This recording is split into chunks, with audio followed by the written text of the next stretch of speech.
que transforma em alegria o meu triste coração. Jesus, só o teu nome é capaz de dar ao homem salvação. É capaz de dar ao homem salvação. De dar ao homem salvação. Hoje pela manhã, vindo pra cá, minha esposa falou: nossa, está chovendo novamente. E minha filha virou e falou: mãe, é Curitiba. A palavra do Senhor em Eclesiastes 11:7 fala: doce é a luz e agradável aos olhos ver o sol. Esse sol não é o sol, simplesmente a nossa estrela, mas é o Senhor que ilumina o nosso coração, sopra em nós o teu Espírito e faz que o seu povo se reúna para adorar o nome dele. Vem e louvemos junto a esse Deus maravilhoso. E sopra sobre nós teu sopro, reunidos nesse ajuntamento, honra e santifica esse momento, com a tua igreja que é teu povo, faz teu rio de paz correr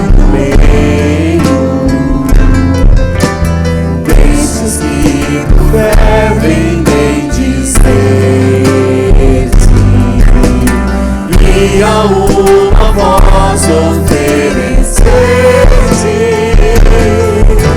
seus louvores, súplicas e anseios. Tu és o Senhor de toda a glória, hoje sempre como foste outrora,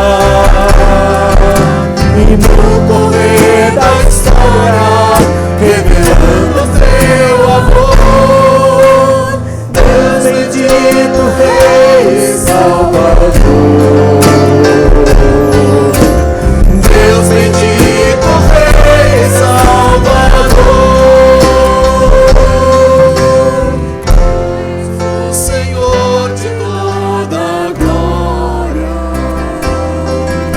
e hoje sempre como foste outrora, e no correr da história, revelando teu amor. Deus bendito, Rei e Salvador. E Deus bendito, Rei e Salvador. Deus bendito, Rei e Salvador. Deus bendito, Rei e Salvador. Deus bendito, Rei e Salvador, que era, que é e que há de vir, no passado, no presente e hoje, o mesmo Deus, fiel a Ele mesmo, e nós fiel a Ele.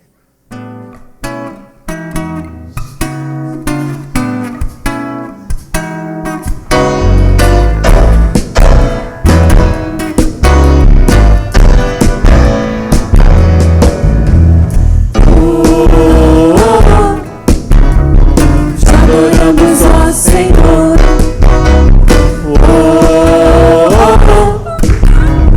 Te adoramos, ó Senhor.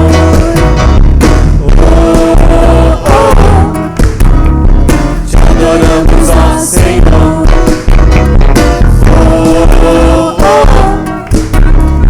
Te adoramos, ó Senhor. Pelos dias passados,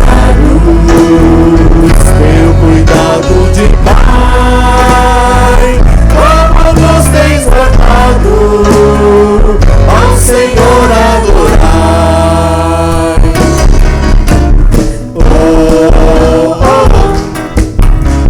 Te adoramos, ó Senhor.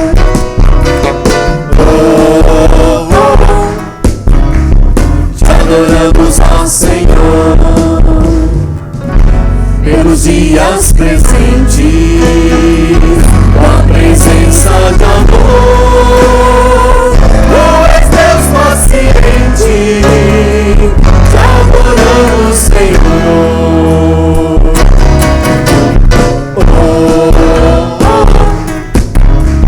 Te adoramos, ó Senhor.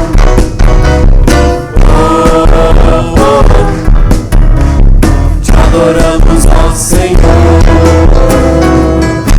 Pelos dias futuros e a certeza da fé, nos sentimos seguros, mesmo com a maré.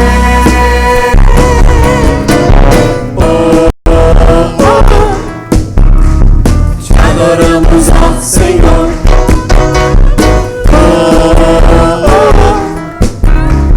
Te adoramos, ó Senhor.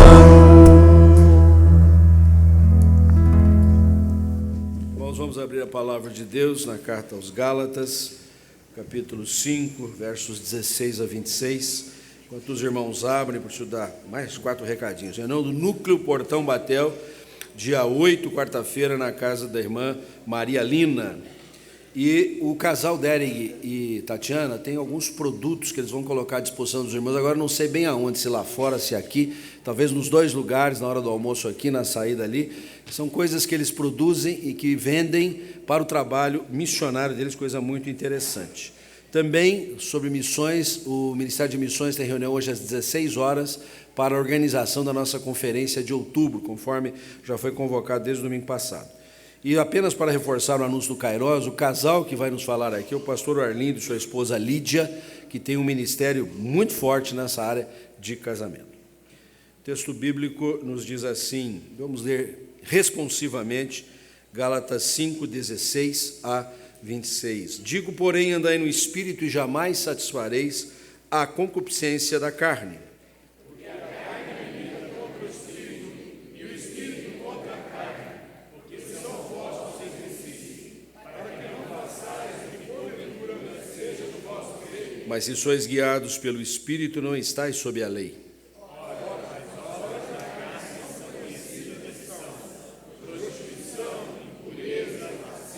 Idolatria, feitiçarias, inimizades, porfias, ciúmes, iras, discórdias, dissensões, facções.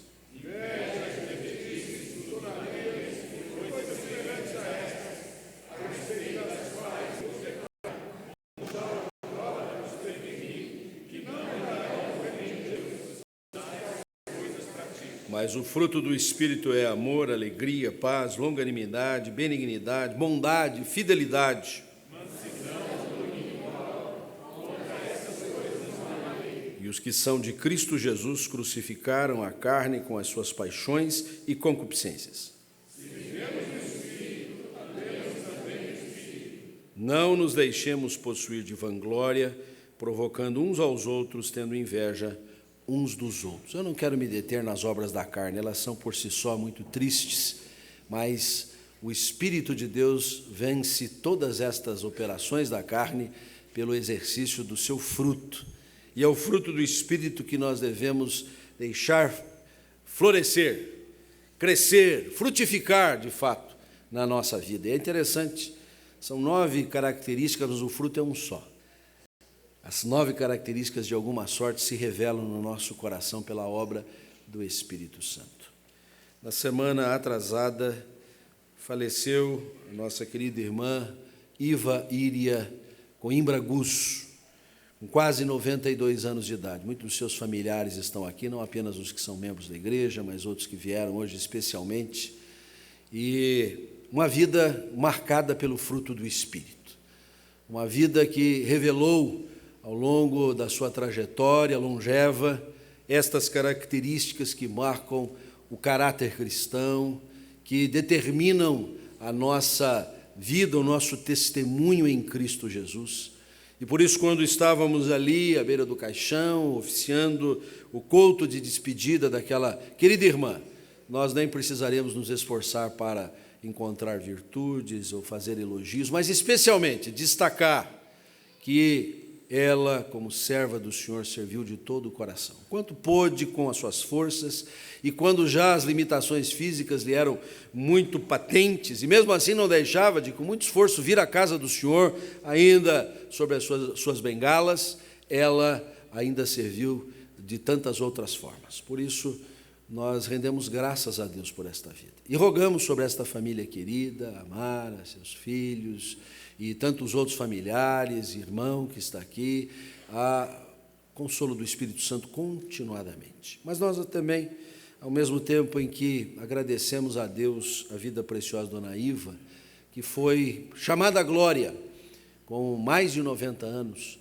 nós fomos surpreendidos nesta semana, no início da semana, na terça-feira, pelo falecimento da Geisa Neumann, com apenas 34 anos, gêmea da Gisele, as duas gêmeazinhas queridas, desde a sua meninice, adolescência, fizeram parte da nossa igreja e trouxeram os pais que frequentam um dos nossos núcleos da semana. Ainda há 3 semanas eu estive dirigindo o núcleo na casa da Alzira e do Renato, e falamos ainda das filhas, ela que residia na Alemanha, casada com um francês, 2 filhos, um de 7, um de 3, foi encontrada desacordada no toalete de casa, e todo o socorro lhe foi colocado ali, mas não voltou à vida, e por isso, não sei se ao vivo, quem sabe depois em gravação, a Alzira, o Renato, suas outras filhas, se estiverem nos vendo, saibam que nós estamos solidários com vocês, sabemos que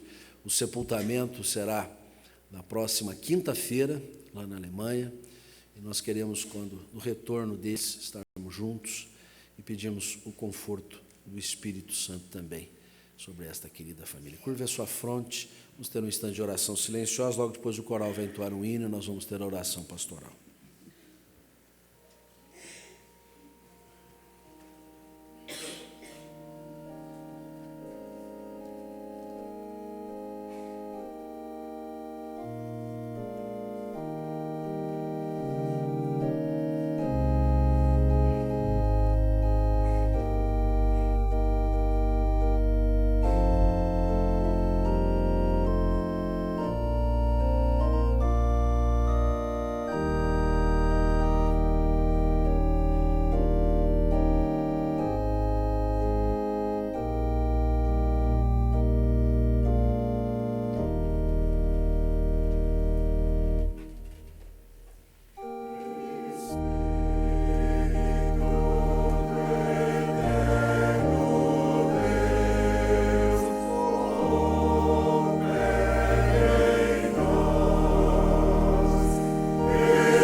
Opera em nós, Espírito Santo, que habitas o nosso coração desde que cremos no Senhor Jesus, tendo conhecimento do Evangelho, vieste morar como penhor da herança do Senhor em nós.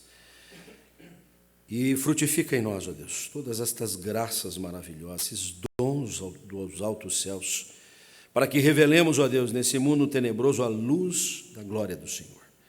Mas consola também os abatidos, os que se acham orfanados de entes queridos, como aqui mencionamos, ao mesmo tempo, ó Deus, em que te rendemos graças pelas preciosas vidas de nossa irmã veneranda Iva Íria, mas também da jovem Geisa Neumann. O Senhor promova, ó Deus, sempre no nosso coração a gratidão por vidas que serviram a Ti e que deixaram um legado de fé, de amor, de trabalho na obra e no reino de Cristo. Mas continua a promover o Teu conforto espiritual sobre todos os corações dos familiares. Assim nós te pedimos e te agradecemos em nome de Jesus. Amém.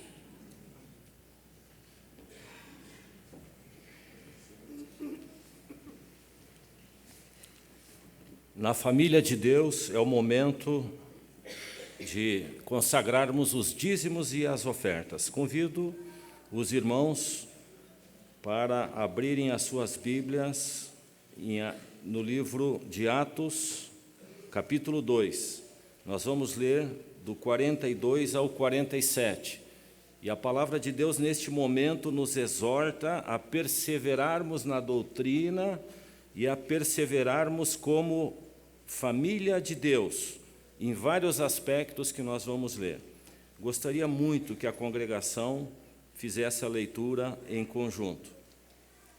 E perseveravam na doutrina dos apóstolos e na comunhão, no partir do pão e nas orações. E em cada alma havia temor, e muitos prodígios e sinais eram feitos por intermédio dos apóstolos.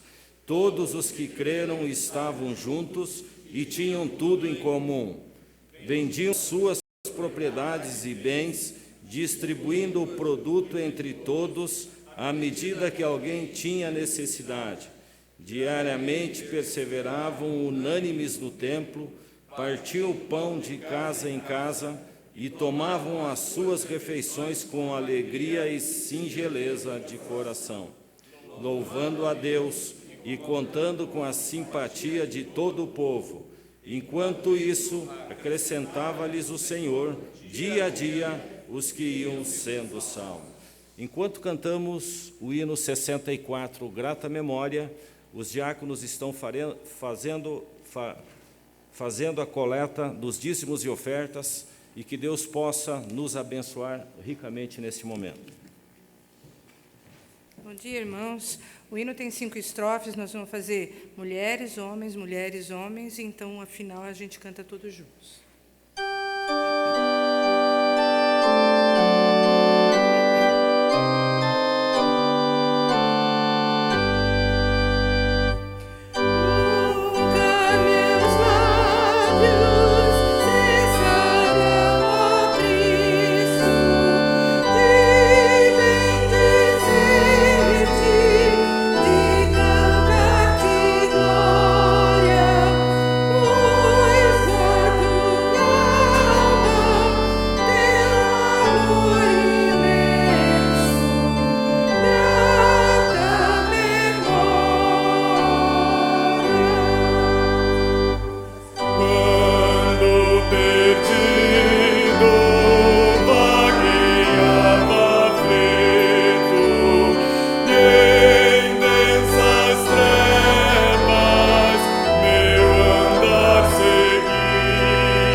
Crianças podem vir à frente, por favor, para o culto infantil.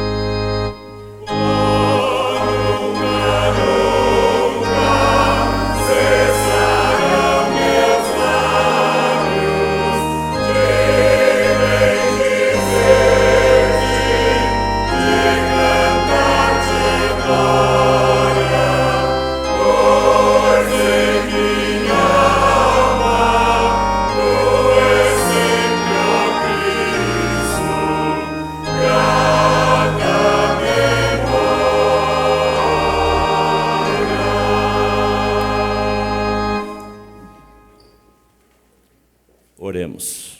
Querido Deus, te agradecemos por essa oportunidade tão especial de podermos chegar diante da Tua face, nos colocarmos, ó Pai, em posição de igualdade entre nós, mas diante de Ti, do Teu poder, com muita humildade, pedir, Senhor Deus, que o Senhor interfira, que o Senhor possa intervir, que o Senhor possa transformar e impactar as nossas vidas com a Tua palavra que será pregada daqui a pouco, Senhor Deus. Esteja ungindo o Teu servo, pastor, que estará trazendo a mensagem, também abençoando a Santa Ceia, e que estes recursos arrecadados, através da disponibilidade, através, Senhor Deus, do coração e da amabilidade que o Senhor nos ensinou a praticar, possa sustentar a Tua obra de maneira poderosa. Esteja com as crianças que estarão recebendo a Tua palavra também neste momento, que como árvores plantadas junto a ribeiros de água, elas sejam nutridas, fortalecidas, para serem homens e mulheres de Deus. Dá-nos a tua paz, é o que nós te pedimos em nome de Jesus. Amém.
Amados irmãos, a palavra de Deus para nós na carta que Paulo escreveu aos Filipenses, capítulo 3, os versículos 2 a 11. Carta de Paulo aos Filipenses, capítulo 3, 2 a 11.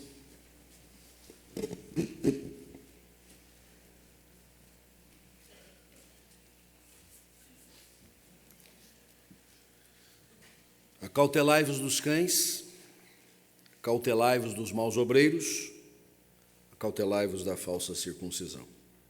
Porque nós é que somos a circuncisão.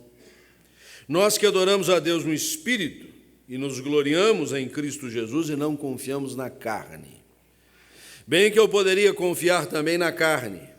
Se qualquer outro pensa que pode confiar na carne, eu ainda mais. Circuncidado ao 8º dia, da linhagem de Israel, da tribo de Benjamim, hebreu de hebreus, quanto à lei fariseu, quanto ao zelo perseguidor da igreja, quanto à justiça que há na lei, irrepreensível. Mas o que para mim era lucro, isto considerei perda por causa de Cristo. Sim, deveras considero tudo como perda por causa da sublimidade do conhecimento de Cristo Jesus, meu Senhor, por amor do qual perdi todas as coisas e as considero como refúgio para conseguir Cristo e ser achado nele, não tendo justiça própria que procede de lei, senão a que é mediante a fé em Cristo, a justiça que procede de Deus, baseada na fé, para o conhecer e o poder da sua ressurreição e a comunhão dos seus sofrimentos, conformando-me com ele na sua morte, para de algum modo alcançar a ressurreição dentre os mortos. Perder tudo para ganhar a Cristo. Perder para ganhar. Perder e ganhar. Nós somos uma civilização altamente competitiva. Nós queremos sempre ganhar. Nós queremos frente. Nós queremos ser o primeiro. Talvez há duas áreas que eu pudesse destacar aqui em que nós nunca queremos perder, nós sempre queremos ganhar. A primeira delas na área esportiva. Mesmo que agora já estejam dizendo que empate é um bom resultado, né? Quem ficou até tarde da noite para assistir o jogo do Brasil deve estar com uma raiva, perdeu um tempo e ainda por cima saímos de fato no lucro porque um bandeirinha nos favoreceu e anulou o gol do Equador, não é verdade? Então diz que tem que pedir desculpa ao bandeirinha e ao Peru, aliás, ao Equador e ao Peru, porque aqui não foi frango que o goleiro levou, foi um verdadeiro peru, né? Nós somos amantes do futebol, nós sempre queremos ganhar, nas outras competições esportivas. Ontem faleceu Muhammad Ali, Cassius Clay, grande lutador, a geração mais nova não ouviu lutar, era o bailarino, era o dançarino do ringue, né? E uma pessoa que marcou época pelas suas posições políticas, mas o negócio dele era derrubar o adversário, ganhar. A outra área em que se vê muito isso é na política. E o negócio é ganhar. Ganhar a eleição, e ganhando a eleição, ganhar possibilidade de ter domínio, de ter poder não apenas político, mas econômico, e sempre ganhar, nem que seja por meio de propinas, nem que seja por meios escusos, nem que seja para enfrentar algumas delações. As pessoas não se cansam. Mesmo diante de um processo que se estabeleceu ainda na década passada, que já era bastante evidente a maneira de se processar isso, alguns continuaram praticando, como agora, na presente década, isso ficou mais uma vez evidenciado. O que é isso? Não, eu quero ganhar, eu tenho que ganhar, eu tenho que ganhar. E a Bíblia aqui nos ensina que para ganhar o que é importante mesmo, a gente tem que estar disposto a perder tudo, a não ficar com nada, mas a ganhar aquilo que é valioso. Talvez essa seja uma página das mais biográficas do apóstolo Paulo.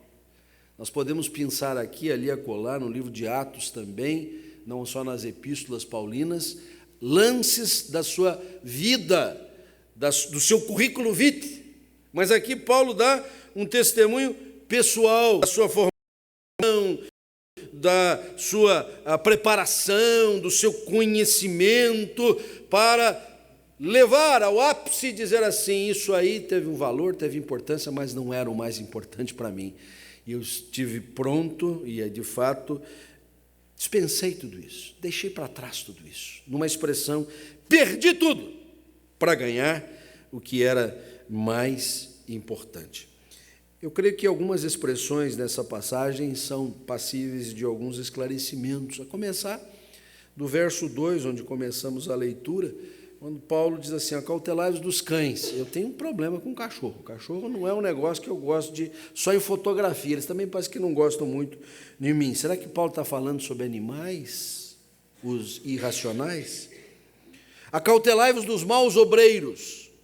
Será que Paulo está falando de algum ministro que não é lá muito eficiente, algum pastor que deixa a desejar na sua obra, um missionário, um servidor na causa? Talvez a melhor pista que nós temos aqui para ver a força do argumento paulino seja a última expressão, acautelai-vos da falsa circuncisão. A falsa é diferente da verdadeira, mas é diferente também daquela que é simplesmente chamada de circuncisão. A falsa circuncisão foi uma expressão que Paulo cunhou para dizer acerca daqueles que se converteram ao cristianismo, se converteram como discípulos do Senhor Jesus, do judaísmo, vieram daquela frente de seguir todo o rito, toda a lei, e se converteram de fato a Cristo, mas nem tanto. São judaizantes.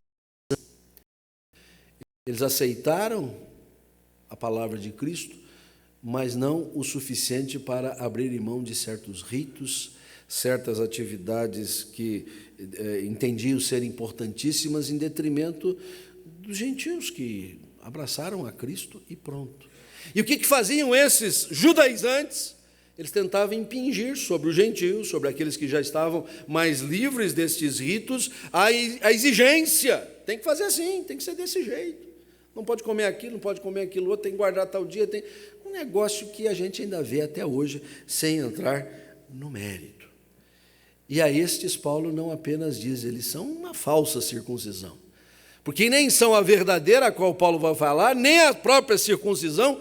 Ou seja, Paulo até está respeitando aqueles que continuaram como judeus, mas está dizendo que vieram para cá, mas continuam trazendo tudo aquilo de volta, é uma falsa circuncisão. São cães, são maus obreiros.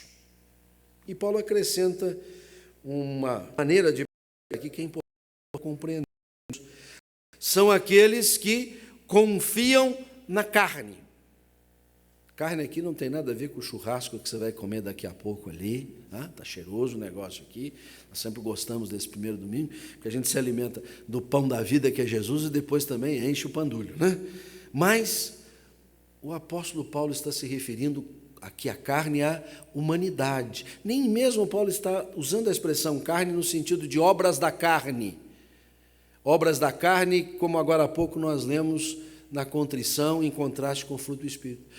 O que significa a carne, ou confiar na carne, é a autoconfiança, é a fé em si mesmo, que muitas vezes nós revelamos. Nós nos apresentamos como crentes, mas parece que esse ser crente é crente em nós mesmos, crente na nossa capacidade, crente na nossa devoção, crentes no nosso acompanhamento da vida litúrgica, da vida religiosa, crente no nosso compromisso com a causa do Senhor Jesus, e não crente no Senhor Jesus, que é quem nos habilita para fazermos a sua obra. Não confiantes na sua obra redentora, mas no nosso esforço pessoal. E Paulo diz, se alguém pode ser autoconfiante, crer em si mesmo, confiar na carne, sou eu. E daí ele dá a lista. Eu nasci nestas condições, eu sou de uma tribo de Israel muito ciosa da lei do Senhor. Até o nome de Paulo originalmente é Saulo, é Saul. Saul é o primeiro rei de Israel, era benjamita. Então havia um respeito até por essa tradição, no nome de Paulo, dado pelos seus pais, hebreu de hebreus.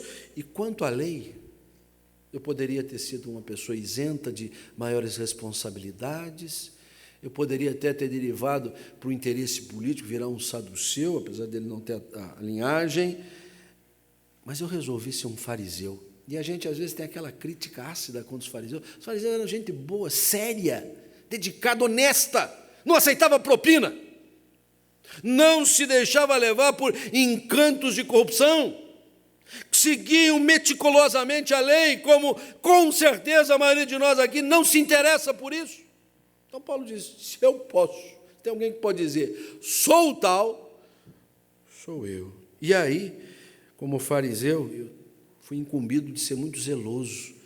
Em determinado momento o zelo exigia que perseguisse uma tal de seita do Cristo, uma seita dos cristãos, dos do caminho, e ele pediu cartas ao sumo sacerdote para no caminho de Jerusalém e Damasco, quem ele encontrasse seguindo esse tal de caminho, prender, levar preso. Era assim que era tratado o cristianismo no começo. Então, se alguém pode confiar, ter autoconfiança, sou eu. Mas o que para mim era importante, era lucro, eu considerei tudo perda para ganhar a Cristo e não ser encontrado com justiça própria. Nós entramos neste domingo, nesta semana, na metade da nossa caminhada do tema Simples como Jesus, e chegamos à quarta bem-aventurança, lá de Mateus 5. E lá o Senhor Jesus disse assim, bem-aventurados os que têm fome e sede de justiça, porque serão fartos. A nossa pastoral que está na revista trata dessa matéria, vocês vão estudar durante a semana nos grupos, mas o que Paulo está nos lembrando é, queremos ser fartos da justiça que o Senhor impõe sobre nós, e não aquela que nós construímos. Temos sede e fome da justiça não a própria, não a nossa. Como Isaías disse, as nossas justiças são como trapos de imundície. Nós tentamos com elas limpar as sujeiras da nossa vida para equilibrar mais as coisas. No final a gente só mostra um pano sujo. Mas a justiça de Deus em Cristo Jesus, essa é que nós ansiamos. E é dela que nós seremos fartos, plenos, cheios. Sim, meus irmãos, nós temos que estar dispostos a abrir mão de toda a competitividade que faz parte da nossa personalidade, da nossa índole, para ganhar a Cristo, o nosso único e suficiente Salvador, pelo menos por 3 razões que eu gostaria de deixar aqui para a nossa instrução nesta manhã. Primeiro, porque Cristo estabelece o nosso relacionamento com Deus. Eu quero ir na senda do reverendo Davi, no culto das 9 horas, o coral estava, alguns irmãos aqui, quando insistiu muito, que nós muitas vezes estamos buscando a forma de aproximação do Senhor apenas no rito, apenas no legalismo, e esquecendo-nos de conviver com Deus, de nos relacionar com Deus, de buscá-lo em espírito e em verdade, de podermos ir à sua palavra e ali sermos nutridos, de fecharmos os olhos, encontrarmos as mãos juntas, pormos as mãos juntas e buscarmos um Deus que está atento à nossa oração e se relaciona conosco. Agora, isso tudo só é possível por causa da obra do Senhor Jesus. Ele é a ponte que uniu a região abissal que o pecado criou. Os nossos pecados fazem separação entre nós e o nosso Deus, mas o Senhor continua construindo esta ponte na forma de cruz para nos aproximar da sua presença. O Senhor Jesus é a ponte. Ninguém vem ao Pai senão por mim, porque eu sou o único verdadeiro caminho de vida. E aí o apóstolo Paulo estabelece aqui algumas premissas muito importantes. Ele diz assim: eu quero ser achado em Cristo para conhecer a Deus. O conhecimento de Deus não advém de uma busca de nossa parte em saber quem Ele é, mas sim do fato de que Ele se revelou a nós, Ele se deu a conhecer a nós, e de forma absoluta, sublime, como o apóstolo Paulo sublinha no versículo 8, considero tudo como perda por causa da sublimidade do conhecimento de Cristo Jesus. Por que conhecer a Cristo? Porque Ele é o revelador máximo do Pai. Quem me vê a mim, vê o Pai. João, no seu primeiro capítulo, logo depois do prólogo, diz: ninguém jamais viu a Deus. O Deus unigênito que está no seio do Pai é quem o revelou. Então nós podemos, precisamos e devemos abrir mão de tudo para ganhar a Cristo. Porque ganhando a Cristo, nós ganhamos um relacionamento com Deus. Esta mesa está posta não para aqueles que podem aqui comparecer com um rol de virtudes, de qualidades, de condições que os habilitam para tal. Esta mesa está posta para aqueles que reconhecem Cristo como aquele que nos aproxima do Senhor. E ao recebermos os elementos da mesa, estamos recebendo o próprio Senhor Jesus e o conhecendo mais e mais. Segunda razão pela qual podemos perder tudo para ganhar a Cristo é porque Cristo quita o ônus do nosso pecado. O pecado é custoso. O pecado custou caro. O pecado impôs uma dívida impagável. O pecado entrou no mundo e trouxe consigo a morte.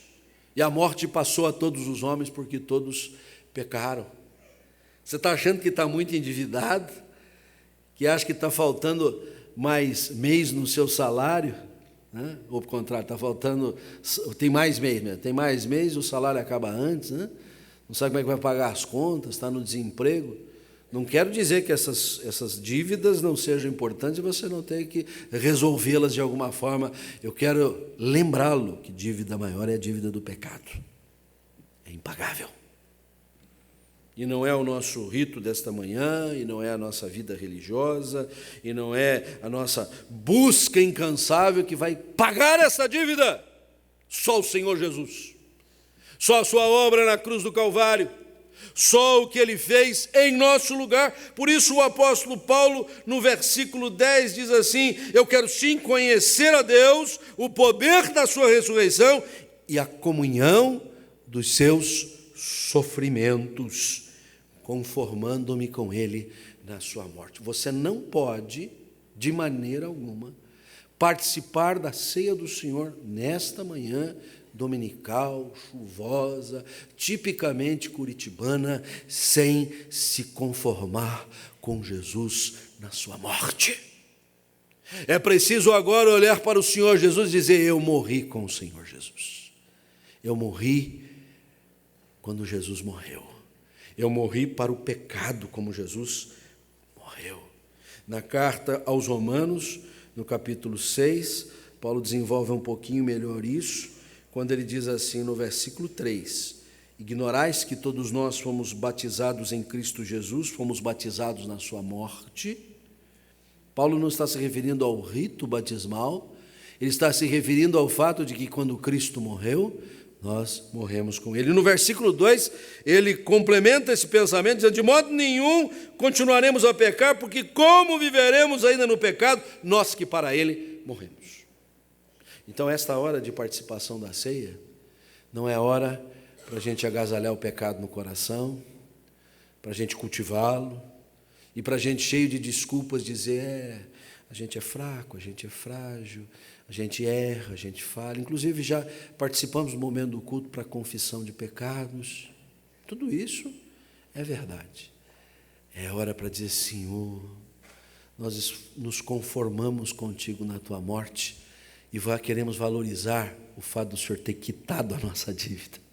Nós não estamos aqui sob o peso mastodôntico de um endividamento, porque o Senhor Jesus levou lá na cruz, mas, Senhor, não permita que nós agasalhemos o pecado no nosso coração, e ao recebermos os elementos, ratificamos o nosso compromisso de vencer o pecado na vida, do pecado não nos derrotar, do pecado ser o grande derrotado na nossa vida. Mas perder tudo para ganhar a Cristo ainda nos traz uma última lição.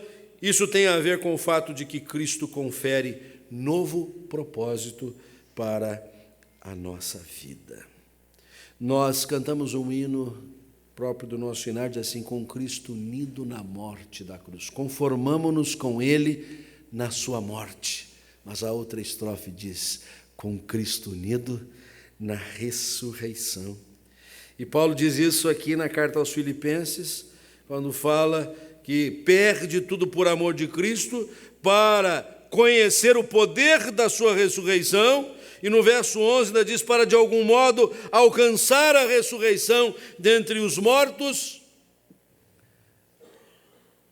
E assim como Cristo ressuscitou, nós ressuscitamos para uma nova vida. Nós estamos conformados ou conformes o Senhor Jesus na sua morte para o pecado, mas como Ele ressurgiu, nós somos ressurretos como novas criaturas em Cristo Jesus. Se alguém está em Cristo, é nova criatura, as coisas antigas já passaram. E aí eu preciso voltar ao início desta passagem que estamos meditando, no versículo 3, lembrem-se, eu disse, Paulo, quando fala da falsa circuncisão, ele não se refere nem à circuncisão aos judeus, mas nem à verdadeira circuncisão, que é esta que ele diz assim: nós é que somos a circuncisão de verdade. Nós que adoramos a Deus no Espírito e nos gloriamos em Cristo Jesus. Há muitos que revelam a fé que Paulo poderia continuar a levar avante confiando na carne, confiando em si mesmo, confiando na sua produtividade religiosa. Mas nós devemos deixar tudo isso de lado. Devemos o Senhor produzir em nós o seu fruto. Devemos ter uma vida que adora a Deus no Espírito. E isto implica, primeiro de tudo, na vida santificada. Porque adorar a Deus no Espírito enquanto Vida em Voz está tocando os instrumentos aqui, nos conduzindo, o coral, as suas vozes maviosas também, ou canto congregacional, isso não quer dizer nada, mas pode dizer muito, se for um espelho, se for um reflexo da nossa vida em santificação. Quando Paulo diz, nós somos a verdadeira circuncisão, porque foi o nosso coração circuncidado, porque a marca de ser do povo de Deus está no âmago do nosso ser, nós adoramos a Deus no Espírito todos os dias da nossa vida, em cada deliberação que tomamos, em cada contato que fazemos, em cada convívio que estabelecemos, a cada passo da nossa vida, estamos vivendo para adorar ao Senhor. E é nesse espírito que nós somos convidados a participar da mesa do Senhor. É neste objetivo, é neste propósito, de tal maneira que nós estamos dispostos a dispensar toda e qualquer outra coisa para ganhar ao Senhor Jesus. E para que o Senhor Jesus ganhe integralmente o nosso coração, para vivermos o relacionamento com Deus, para de maneira nenhuma trazermos para nós o ônus do pecado, Jesus já o quitou, e para vivermos uma vida santa, que glorifica, que dá glórias ao Senhor todos os dias da sua vida. Que Deus assim nos aprimore para o seu trabalho, para o seu serviço. Nós vamos ouvir o coral enquanto os oficiais vão se aproximar da mesa para o serviço.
Evangelho de Lucas, capítulo 22, versículo 14.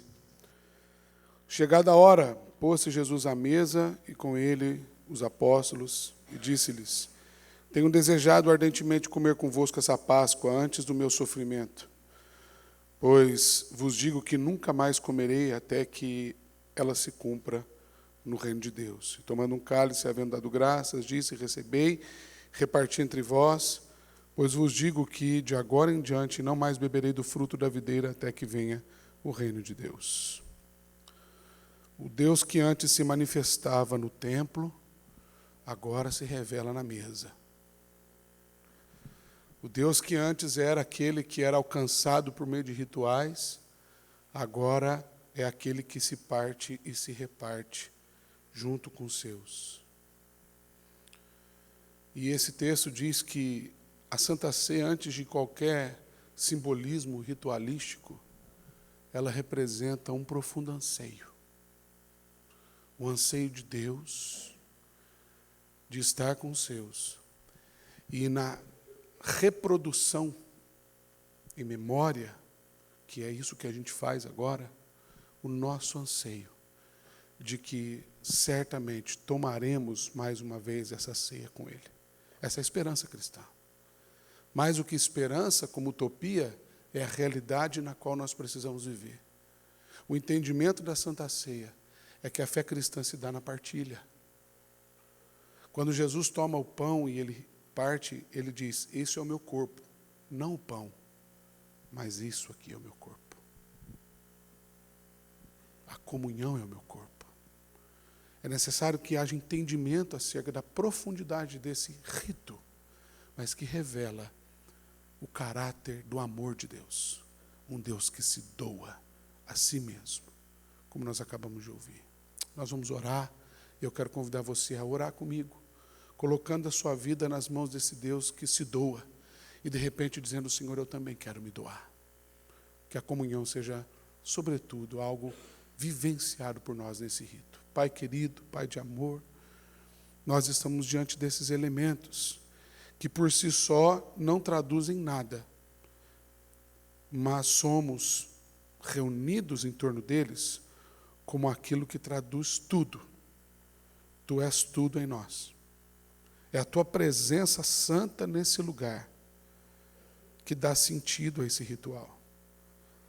Pai, esta mesa não é nossa, não é dessa igreja, essa mesa é de todo aquele que conhece a Ti. Todo aquele que vive essa comunhão contigo, em forma de igreja, em forma de missão. Nós Te louvamos pelo privilégio de tomarmos parte nesse ritual tão precioso que nos traz à memória aquilo que nos dá esperança. Tomaremos novamente contigo um dia, mas até que esse dia chegue, toma-nos, ó Deus, nesse momento. E edifica a sua igreja nesse rito, Pai. Oramos em Cristo Jesus. Amém. A noite que o Senhor Jesus foi traído, Ele tomou o pão e, tendo dado graças, repartiu entre seus discípulos e disse: tomai todos e comei, participe do meu corpo, participe da comunhão, participemos todos nós.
Por semelhante modo, depois de haver ceado, o Senhor tomou o cálice e disse: este cálice é a nova aliança no meu sangue. Nós estamos com a nossa memória voltada para o sacrifício do Senhor Jesus. Ele morreu por nós. Morreu não porque foi obrigado, mas por amor. Se deu por nós para perdão dos nossos pecados. Estamos todos irmanados e igualados neste sacrifício de Cristo. E quando participamos deste cálice, sabemos que a nossa vida está guardada em Cristo para o dia da salvação. Tomai dele todos, fazei isto em memória de mim, disse o Senhor Jesus.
Amados irmãos, encerrando o nosso culto desta manhã, reiterando o convite para o almoço que já está servido, vamos cantar o hino 177, firme nas promessas do meu Salvador.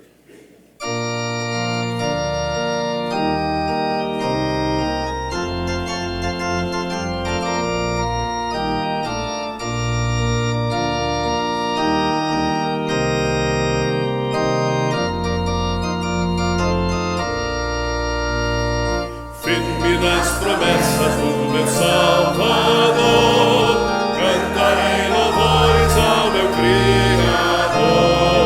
Firme nos séculos do seu amor, firme nas promessas de Jesus.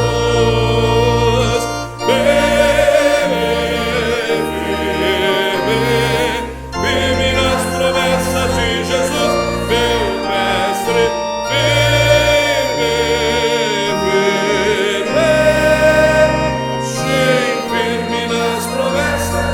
Só as mulheres.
Tens cumprido cabalmente cada uma das tuas promessas. Nós somos receptáculos abundantes desta tua graça que não tem fim. E muito especialmente, a salvação no Senhor Jesus. De tal sorte, ó Deus, que estamos prontos a abrir mão, perder tudo para ganhar a Cristo. Porque com Cristo temos tudo.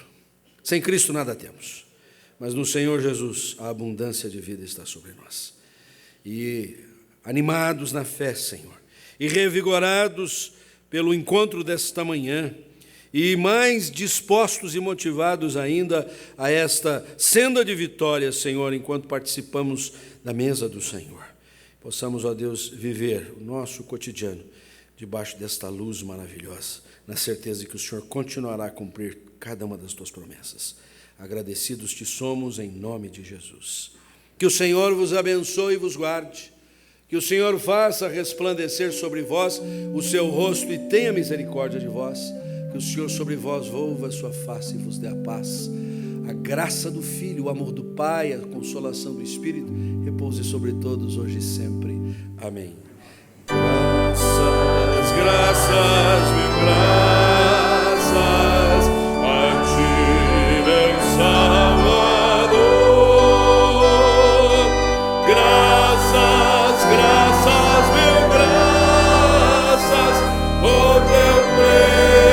Precioso saudar na paz de Cristo. Bom domingo a todos.